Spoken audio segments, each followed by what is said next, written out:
Adam Zappel from Riyadh City here in Saudi Arabia. Of course, right now it's our pleasure to welcome our dear guests from King Saud University, a prospective doctors, Dr. Khalid Allam and Dr. Nawaf Basleb. Welcome, Nawaf, and welcome, Khalid. Thank you very much. Here. You're very welcome. Of course, right now we have read a small introductory about this campaign. An awareness campaign is a very important thing to aware the public. And the donation has so many different, let's say, good sides of whether it's blood donation or organ donation. Donation, all in all, has a good side of it. But what is the main aim of your, let's say, campaign? What is the main goal, aim? Well, just as you just previously said, it's an awareness campaign of telling people how important organ donation is for brain-dead individuals. You can save lives by doing that. So we're telling people about it. You take the organs from brain-dead individuals, you give it to people in need of those organs with organ failure. And that's our aim for this campaign. That's great. Where does the campaign take place? Well, actually, it takes place, responsible for this issue is two committees. The first of all is Committee of School and Universities, the other is Public Places. For the public places, actually, we worked at several malls, Hayat Malls, Kingdom Center, Faisaliya, and others. Also, we worked at Jinadriya Festival. For the school and universities, we participate in a lot of universities, for example, Prince Sultan Universities and Al-Imama University, and we work in King Saud University. For the school, we participate in a lot of schools here in Riyadh. That's great. Of course, from what I understand, that there are, let's say, some donation cards. And statistically, or let's say, is it a good number, the number of cards you have signed so far? Well, I'll maybe surprise you by the number. Actually, the numbers so far are more than 7,000 donors. Wow. More than 7,000 donors. MashaAllah. Okay, now have you been to any obstacles for your campaign? We faced many obstacles, but not that important. Actually, we overcome them, alhamdulillah, by our help and the outside help. One of the main obstacles was funds at the beginning of the idea. But actually, we overcome that obstacle by everybody knows, and for the help of the King Saud Universities and the foundation of Prince Fahd bin Salman. Also, they helped us a lot with that. So you can tell me that these were the people that supported you the most. Yeah. Do you have any other people who supported you during the campaign? Well, yeah, we had a vast number of people and public figures that helped support us in our campaign. For example, there is His Royal Highness Prince Sultan bin Abdulaziz. He signed a card, and it's written all over the news. You could see it in any newspaper about a week ago. And there is Prince Abdulaziz bin Salman bin Abdulaziz.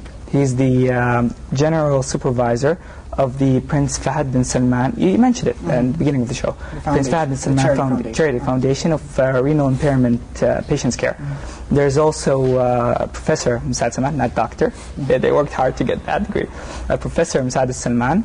He is the Dean of the Faculty of Medicine and the General Supervisor for all of this campaign. And finally, if I recall correctly, can you help me out? Yeah, we have some public name figures. We have Dr. Aid Al-Garni and Dr. Tariq Al-Swaydan, Mr. Ahmed Al-Shkeri also. We have Captain Sami Al-Jaber for all the Hilali guys over there, and Captain Majd Abdullah and Saad Al-Harthi also. And so the group Yalla Banat also helped a lot. They are part of the team also. And there's one last person that helped us a lot, is a member of Majlis Al-Shura, Mr. Najib Al-Zamil. He writes in newspaper articles and stuff. We met with him a couple of times. He's a nice guy. Okay, now since we are concerned with organ donation, could you give us just an elaboration about the organ donation? Okay, it's removal of part of the human, removal of tissue from a human body that's been recently dead or that's living, for the purpose of transplanting it to a person in need of that organ or tissue. That's for the purpose of transplantation to save a life, of course. So it might be applied to a deceased person or a living person? Yeah. Okay. Who can become a donor in general? Anyone can in your become mind can become a donor. Anyone. So is there like something called the perfect donor, like a guy with the... okay, an unfortunate thing happened to him, which is he became, let's say, brain dead. But is there like a perfect thing, let's say a guy with, at the age of, in his mid-20s, yeah, or blah, blah, you know? Well, actually, that depends on the doctor at the same moment, okay, depending on the test he will do. But let's say, of course, if somebody gonna donor, he will have to be smoke-free and like alcohol-free and free of disease. Let's take the main aspect of it. But considering the ages, actually the ages have no many difference regarding for donation. It's the organ itself, not the age in general. And now, viewers, let's go for this report. We'll be back.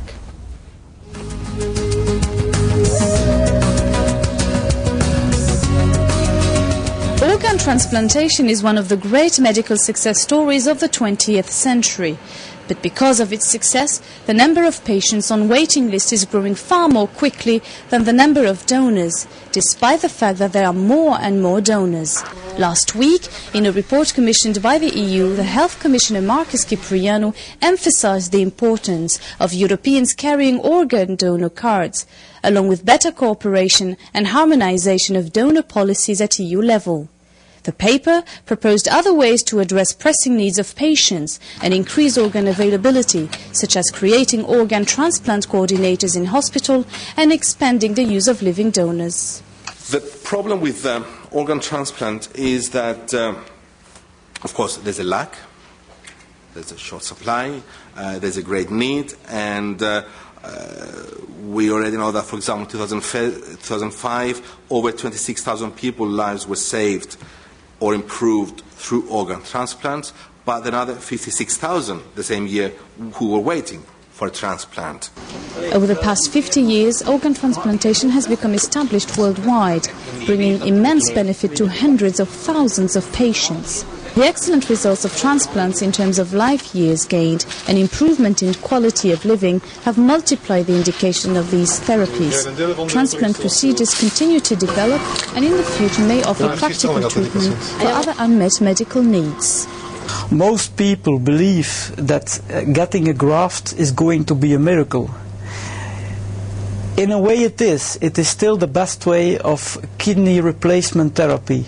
The number of patients that has very fragile arteries and veins and that is in an overall very fragile condition increases, and this makes them less suitable for in order to receive an organ transplant.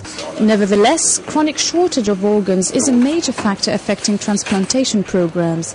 Nearly 40,000 patients are now on waiting lists in Europe. Death rates while waiting for a heart, liver or lung transplant usually range from 15 to 30%. Globally, that means that nearly 10 people a day die waiting for an organ they fail to be donated. The problem is far more urgent for a heart transplant, a lung transplant and a liver transplant. So for these people, this might be devastating when they have to wait too long. But politicians are not the only ones trying to tackle this recurring problem. In the much controversial Big Donor Show broadcast last Friday,